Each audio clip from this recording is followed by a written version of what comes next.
All right, in 3, 2, 1, we are live. And what's up, everybody? Welcome to the Weekly Jargon. I'm Abel Perez. Jose Rodriguez. Rohi Zachariah. And we are back again. Another week of the Jargon. And today, Rohi, you actually initiated this whole podcast today.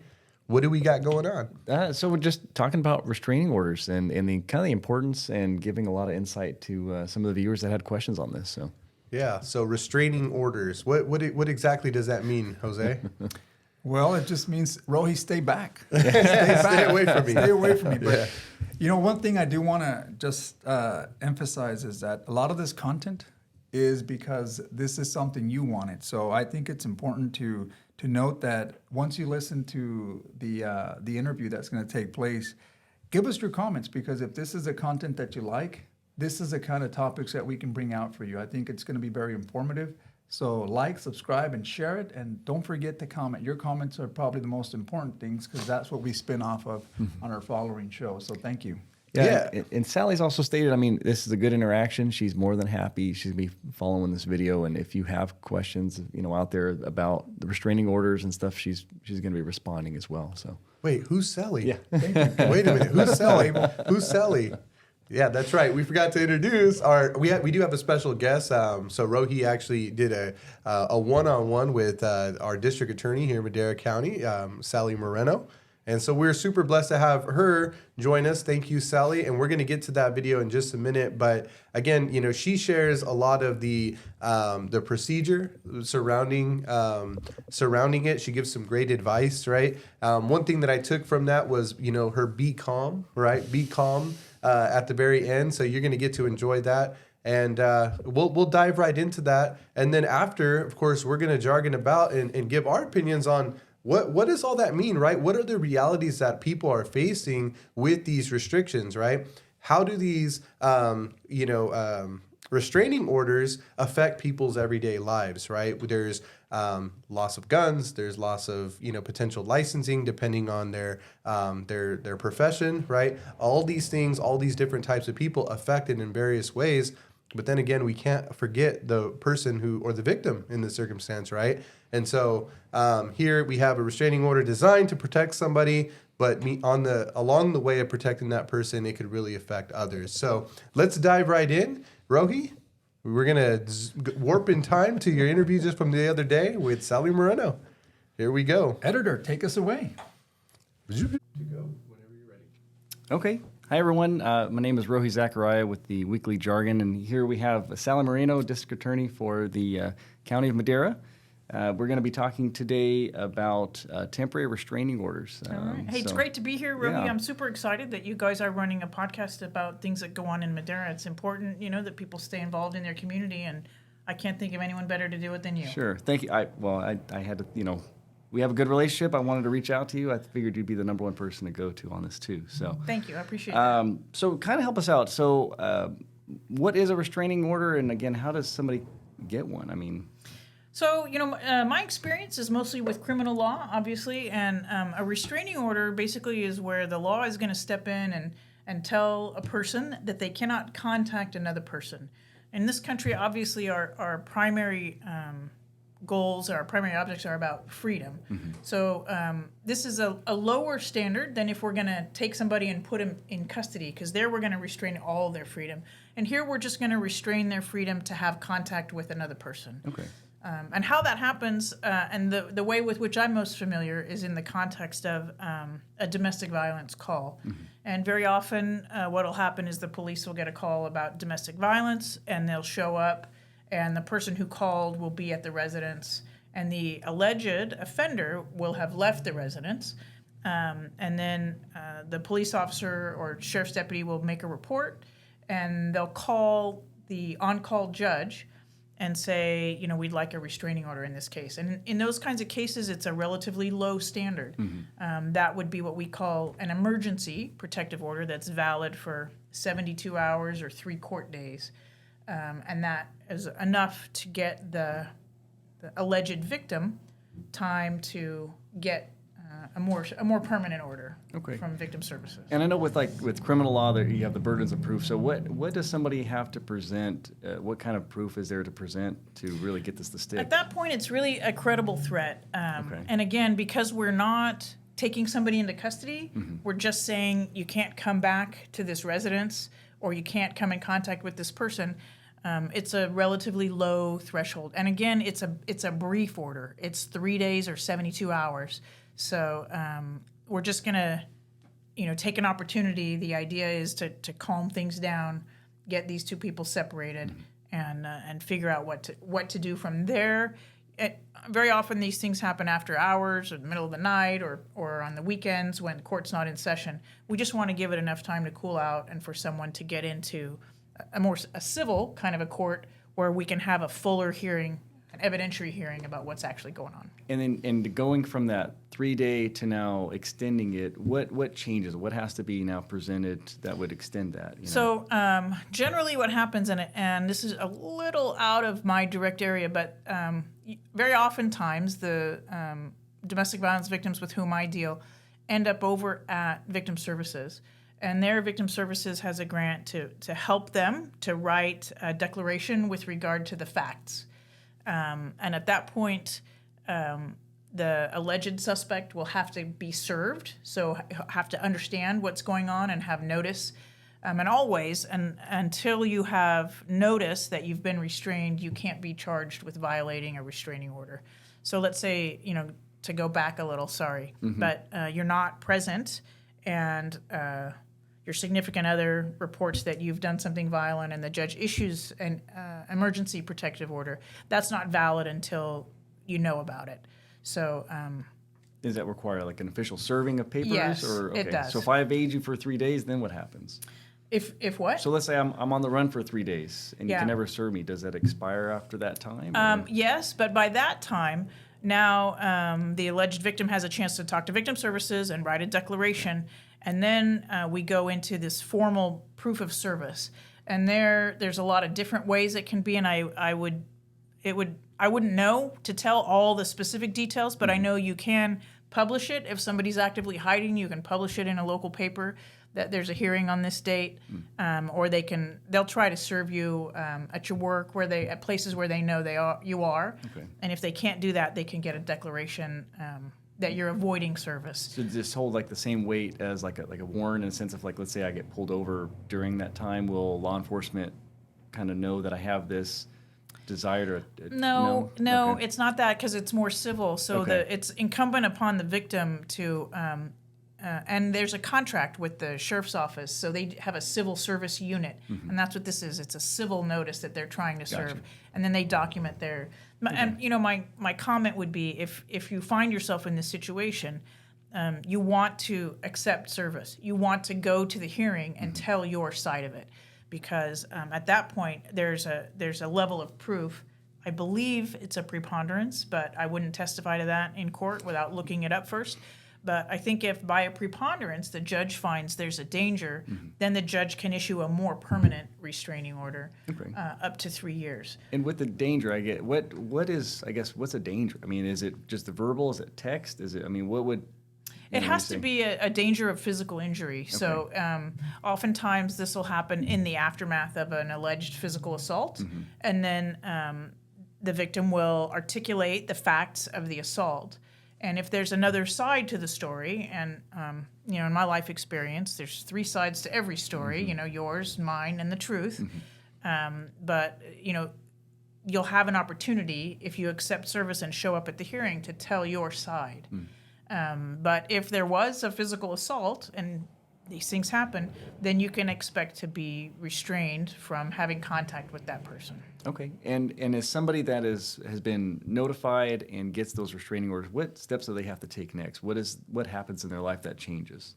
Well, again, it's at least a 3-step process. There's the emergency protective order, and then there'll be a temporary restraining order, and then there'll be a full-blown hearing where you have to actually serve the other party, and they can then choose to show up or be defaulted, and that is a permanent restraining order that can extend for 3 years.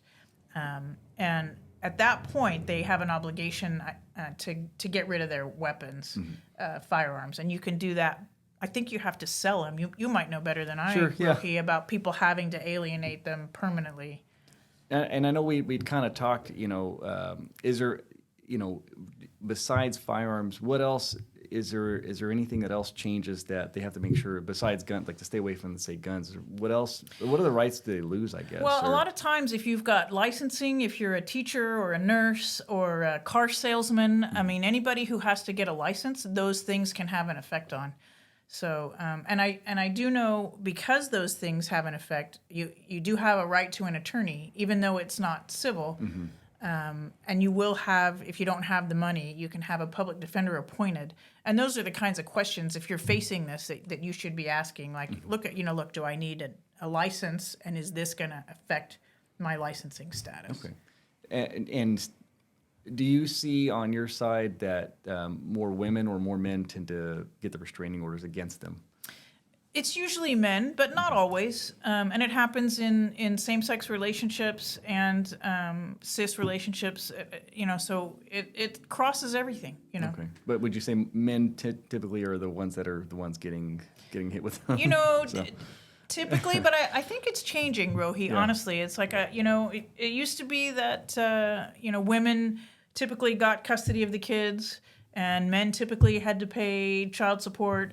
All of that really is changing, and it's true in every place. Okay. And it's important too to tell people, men, women, whatever, that tell your side of the story.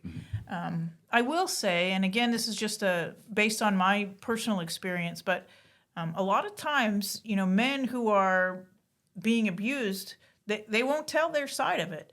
It's embarrassing to them or it's humiliating, but we can't do anything if you won't tell us what's happening. We can't fix it. So that's just another thing about coming in to tell your side of it. And once that if it goes to the temporary and it's going to expire, what is there something more that has to be done for somebody to be able to extend that? Yes. Yes. So at each level, there's a graduated hearing. So the the police officer or deputy calls the judge in the middle of the night, and generally the judge will issue those. They'll say, "I'm looking at this woman. She's hysterical. She appears to be candid. She says he choked her, whatever," and the judge will say, "Okay, 72 hours." Boom. Now it takes a little bit of time. She has to file a declaration and make attempts to serve him. But even if she can't serve him, she can still get that temporary. She has to meet a standard. And again, it's not just he yelled at me. It has to be threats of violence or actual physical violence.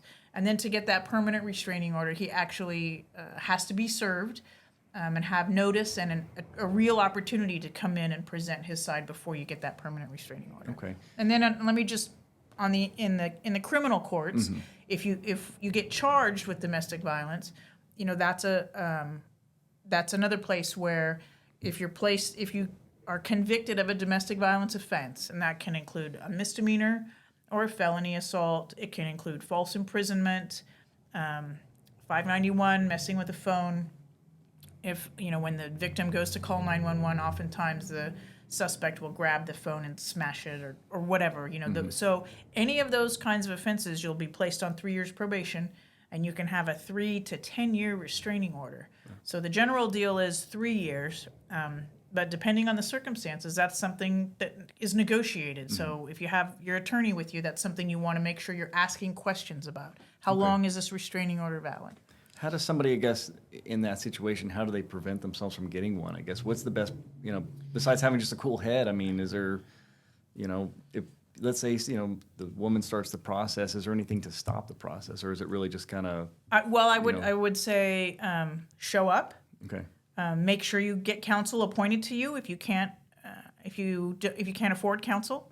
You have a right to have counsel at something like that, and articulate your side of it.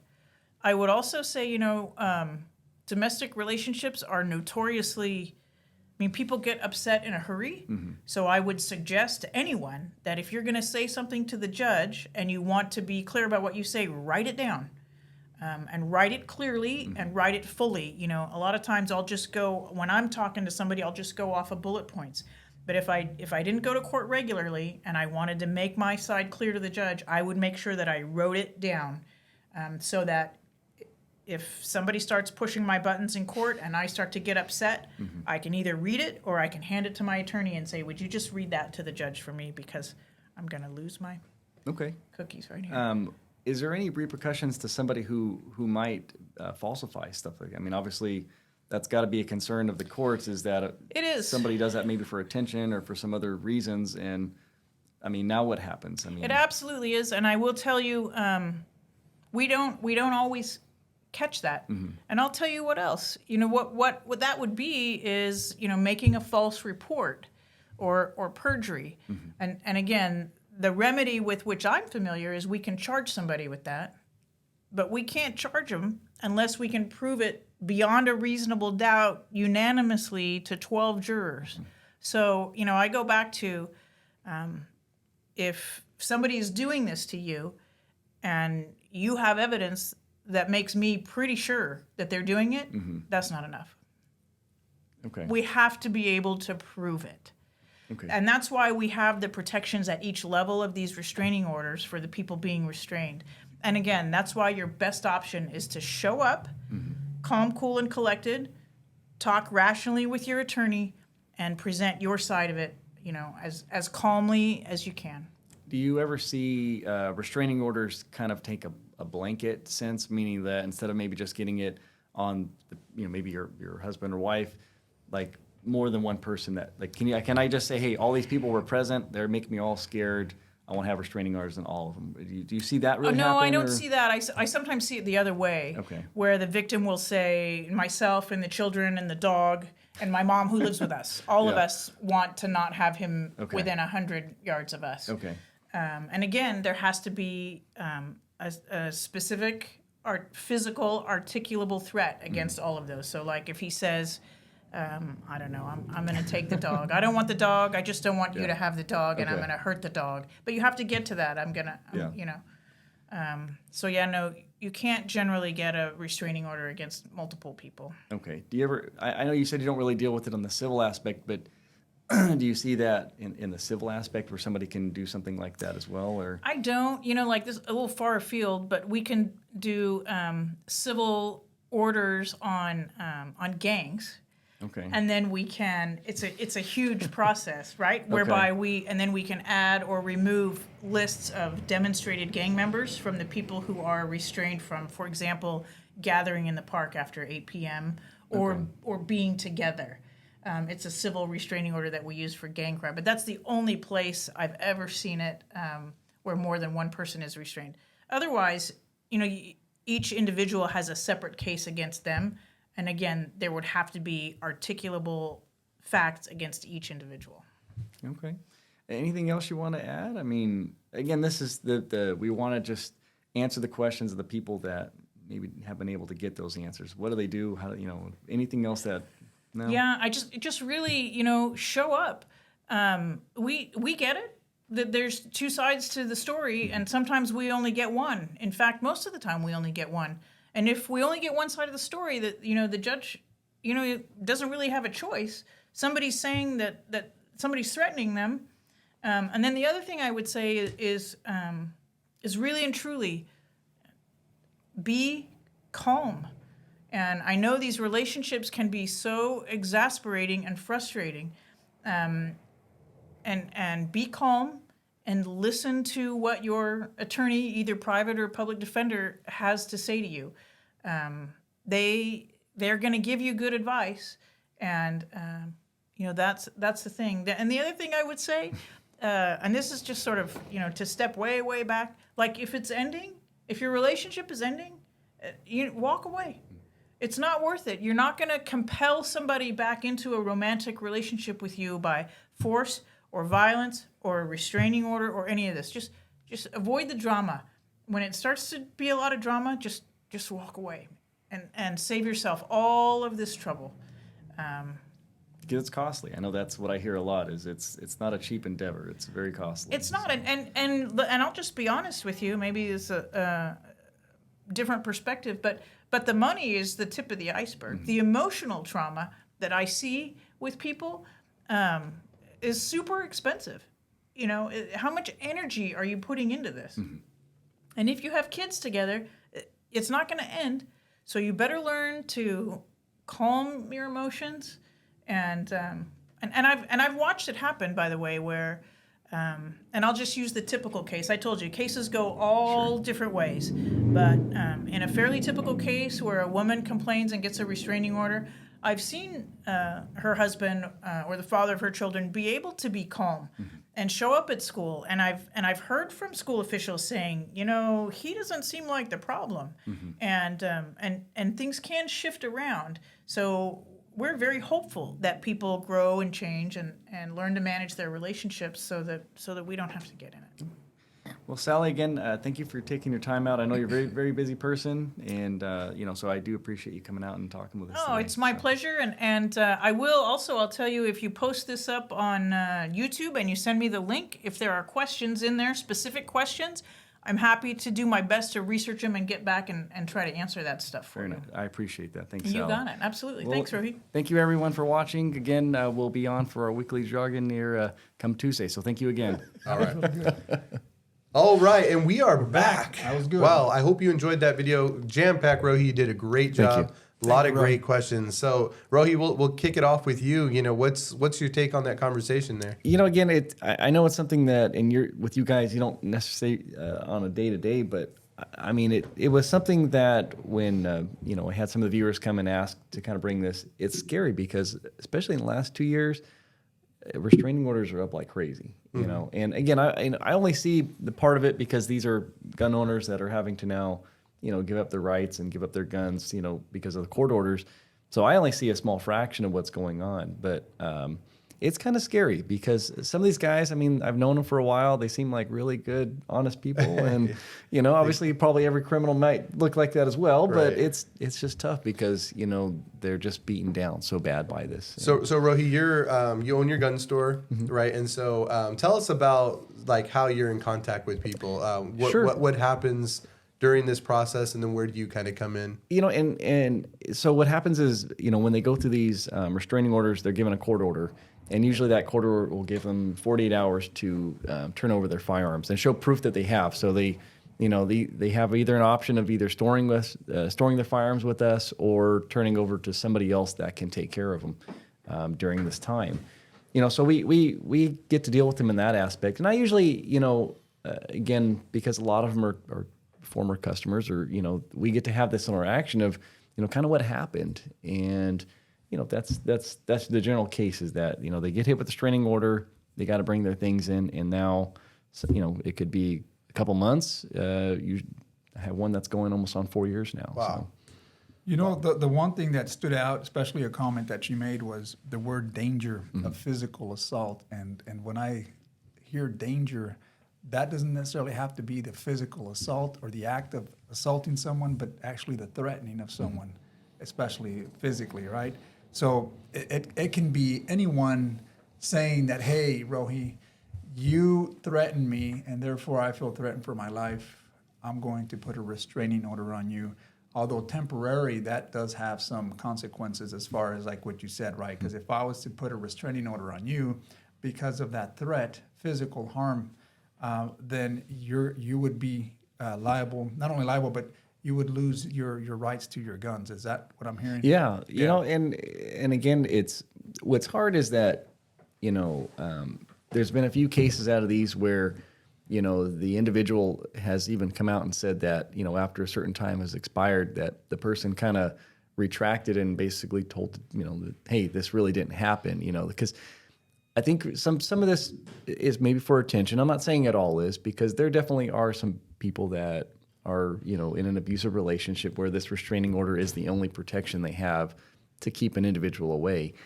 But at the same time, I've heard a couple of cases where these were basically being used as, weapons to get back at yeah, someone, exactly. Right? Yeah. It's either the spouse, was cheating on this person, and, this was kind of I'm going to get you. I know you got guns. I know it's going to screw up your life. I'm going to kind of get you. And because, again, the evidence, like Sally was saying, is it's kind of very low. It's not like you have to have actually physically assaulted. It could be just the simple text of, I don't know what kind of words you would use, but I mean, it doesn't have to be a very high level of, texting. As you're talking about that and, listening to the video, I was actually thinking the same thing. It's like, can a restraining order, is it used for support, supporting documentation, because that's what it is, a documentation, for something greater, right?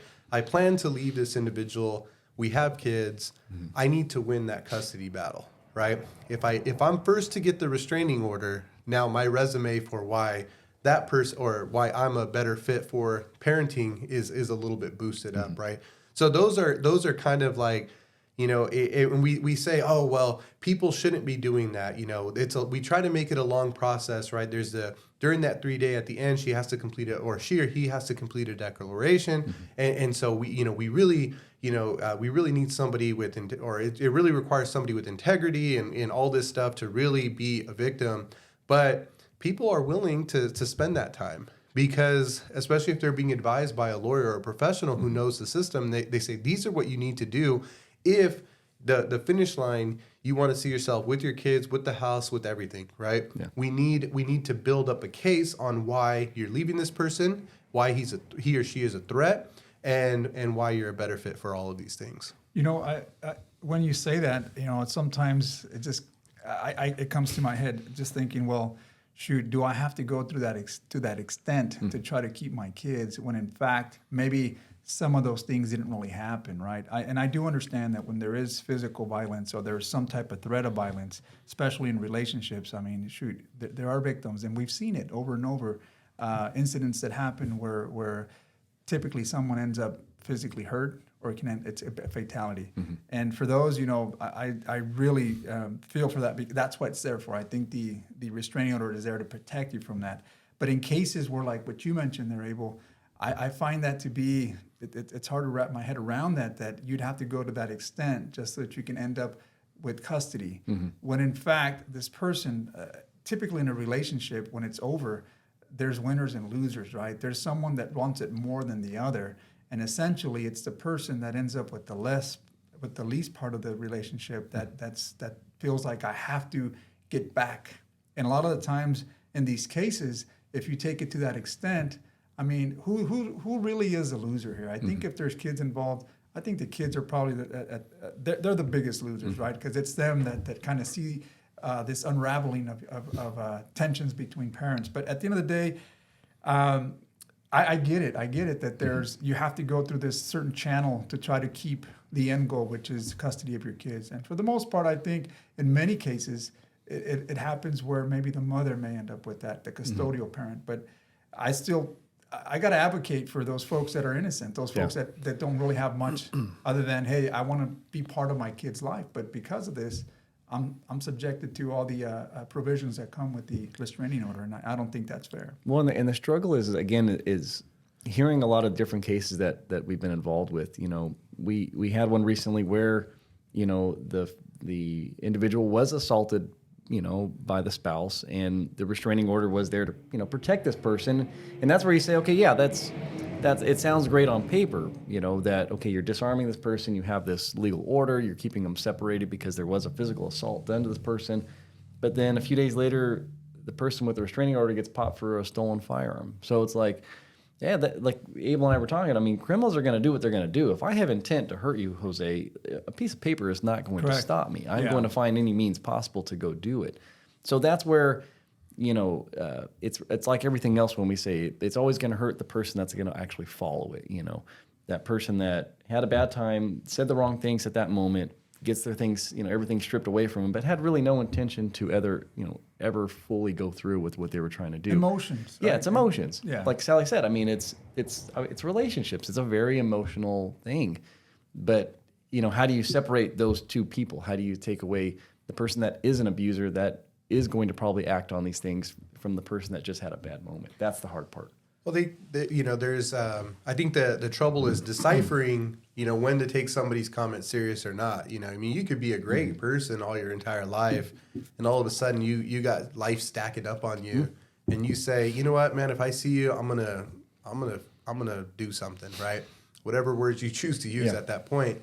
Who's to say that you won't, right? Who's to say that in that I do see you the next time, and man, life is even worse for you. right? You just got other worse news, or you just lost your job, whatever the case may be, and you're done, and that's where I can see the issue with, okay, we have to do something. There has to be some type of process in order to ensure that we have documentation of this individual being a threat to this other individual. But as the victim, super important that we realize that it is just a piece of paper. And if you truly do feel, if you're saying, look, I'm not in it for the child support. I'm not in it. This is my reality. I feel like I can't, go to the grocery store without fear for my life.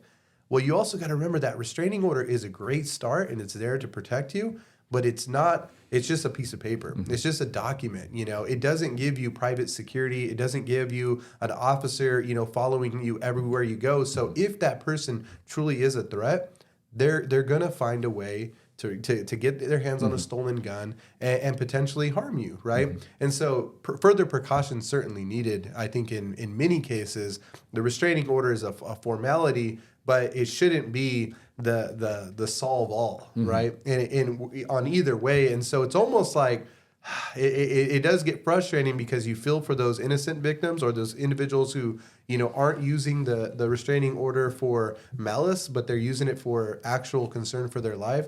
But then, guys, there's people in prison right now serving life who are innocent. Somebody went through the full length of accusing that person of doing something. Maybe it's not just murder, but other reasons, saying that this person did it, and they're sitting in there. And you hear these stories all the time. Hey, after 25 years, DNA proved that this person didn't do it, right? Wow.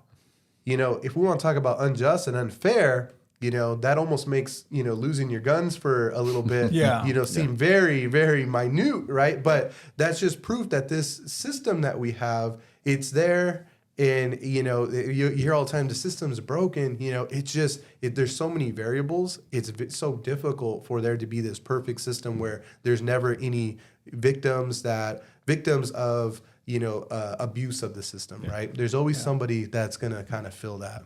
And, what I see is like, there's this box, right? And this box says, this is where you have to contain yourself.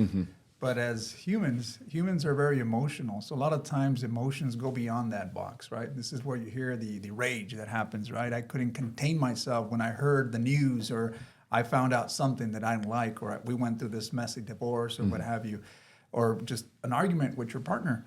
But at the end of the day, it's what she said in that thing is that you have to keep yourself calm. And I think it's really hard to do sometimes for a lot of folks because, again, like you said, these things kind of stack up on you.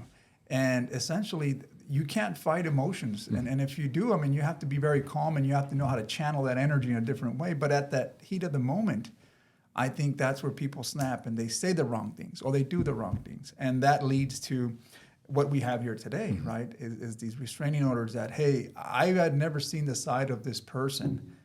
And when I heard what he told me, it really scared me. Therefore, I felt that I needed to protect myself and my family, and you have that right to do so. A lot of times, again, it's these emotions just getting outside and just having that box there and trying to fit everything within that box within the law. It's really difficult. I think emotions, in many cases, get outside of that, and it leads to a lot of the situations you explained earlier. To me, it's scary because of the professions we both, we all have. Is when she's talking about licensing. That's kind of the loss of a job. I understand. I can have a dispute with my wife. We have a bad time. She gets a restraining order, but then to lose my job, to lose my profession. That's where it feels like that burden needs to be quite a bit higher. You can't just say, okay, boom, yeah, you had a rage moment, you did something, you said the wrong thing, you made the threat. Now guess what? You lost your job, you lose all these things. Kind of with somewhat no evidence.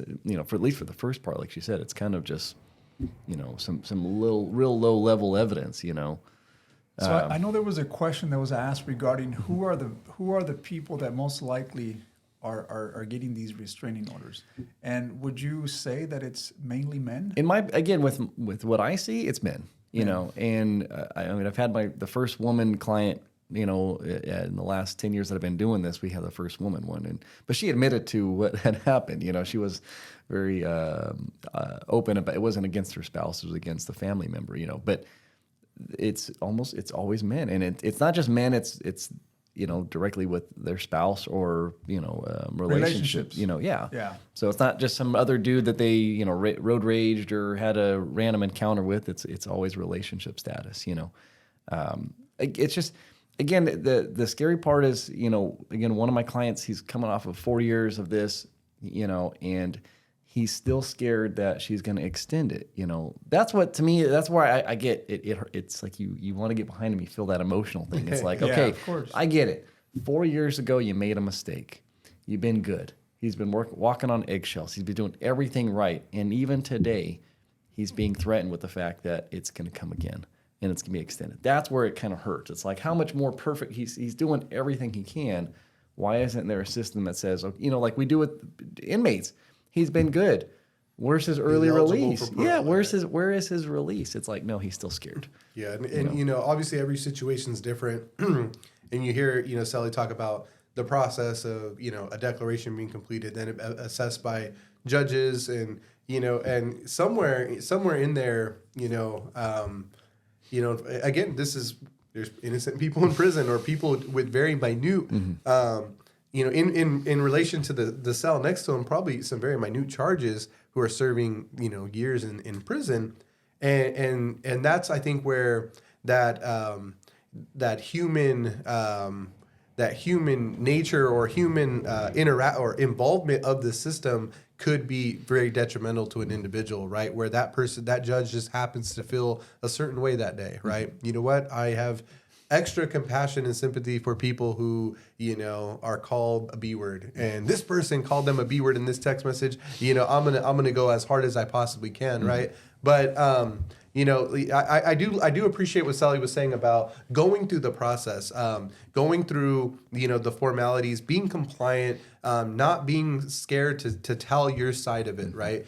Obviously with truth and get yourself a good lawyer. Prep yourself, because this can be a very real thing. 4 years later, you could find yourselves facing maybe another 4 years, right? That would be crazy. And so, in just kind of basic, practices as a human, we hear all the time, somebody gets, pulled over and it goes south. And we say, well, man, they weren't being compliant. They were, mouthing off. They were trying to be smart, all these things, right? Well, it's like this system, if we follow the rules more times than not, and we kind of comply with those formalities, give our side of it, oftentimes that's going to look better towards your character, right? And in this case of restraining orders, it's all about your character, right? It's your truth, my truth, and the actual truth, right? Like Sally said, the three sides of a story.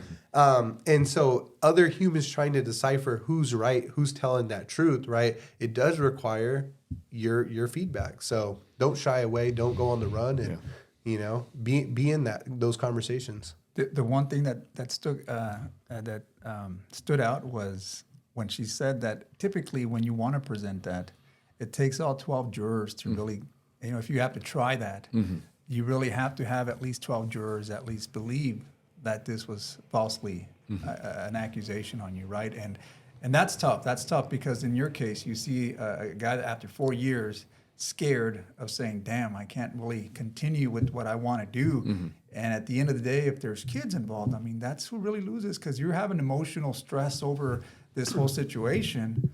Your kids probably they can see the vibe, and it's not good. Well, I find it to be a losing battle there at times, unless two adults that really have these childish characters don't come out and say, you know what, this is actually not good for the family. Now, not to say that there isn't times, and many times, where the victim is in fact in danger, and it happens quite often. And we said that it happens more so with the men, right? They're accused, but in many cases that does turn out to be something very true. And cases whereas maybe this particular example, it might be more of in spite of something, right?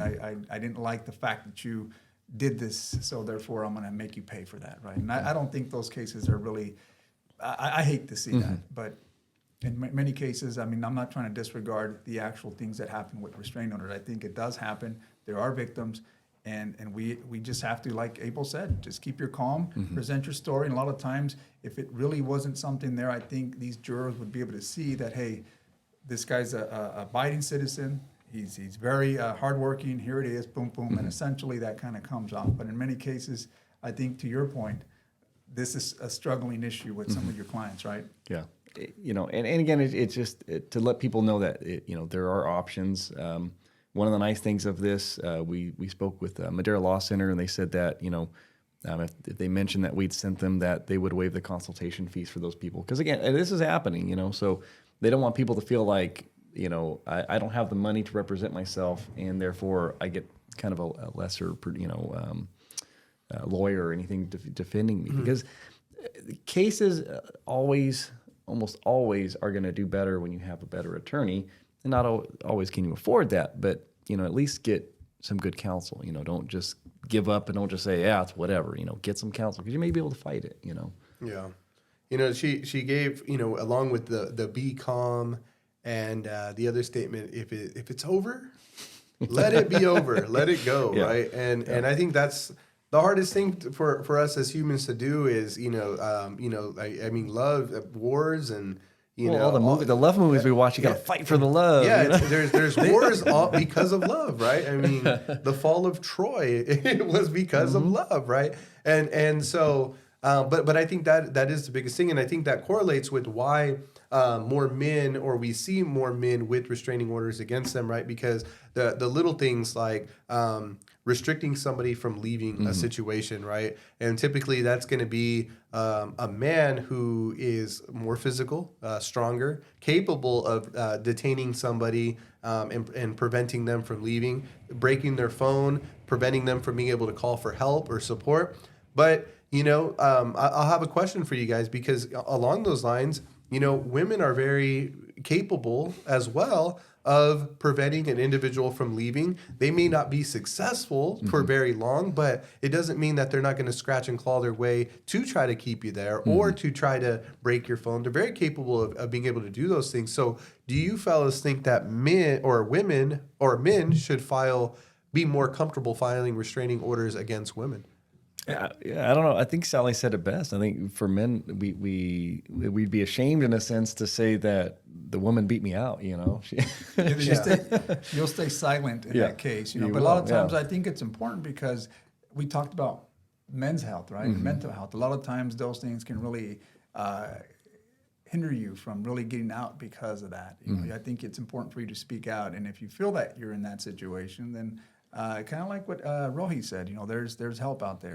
And certainly there's questions that can be answered by the DA. So again, a reminder, like I said at the beginning, if you have comments, please provide us your comments on this show. Is this something informative that you see that can be very helpful, not only for you or people that you may know, but you can share that out with other friends and see if it can help them in some situation. But anyhow, those are my comments there. But I thought it was a great show. Thank you, Rohi, for bringing Thank you. Yeah, Sally. really, I really think appreciate that. it really helps to at least know where people stand with restraining orders. Thank you. Yeah, and most importantly, how many different types of people it could affect and how it affects you in multiple different ways. So, cool. Well, Jose put it best. Like, subscribe, share, and drop those comments. Let us know what you think. And let us know what you think about the show today. A little bit different. We ventured off, got some professional opinions rather than us just kind of jargoning about whatever's on the top of our minds. I know you guys missed Jose's jar this week, but we'll return to it next week. Oh, for sure. All right. Thank you.